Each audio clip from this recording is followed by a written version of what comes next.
Assalamualaikum kawan-kawan. Jom kita buat telur dadah istimewa. Kita guna 3 biji telur ayam. Masukkan serbuk perasa. Masukkan bawang besar. Masukkan cili. Dan daun moringa. Ataupun daun kelor. Kita kocak-kocak dia sehingga telur itu menjadi pecah. Dan sekata ya, serbuk perasa tu sudah cukup ya, tak payah letak garam sebab dia dah terasa sedikit masin. Kuali sudah panas, apa lagi kita tuangkan bancuhan telur tadi. Okey kawan-kawan, waktu ni kita perlahankan sedikit api jangan besar sebab kita tak naklah bawah telur dadah tu hangus ya. Okey, kita nak bahagian dalam dia tu masak ya.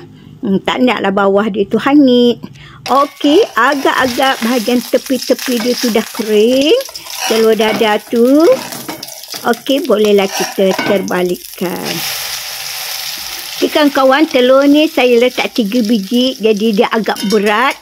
Sebab tu waktu kita terbalikkan tu dia mudah patah ataupun mudah koyak. Kalau 2 biji sedang molek dah ya. Okey, kita sambil tu kita tengok bahagian bawah dia, takut juga hangus. Okey, bila kita dah siap, dah boleh dihidang.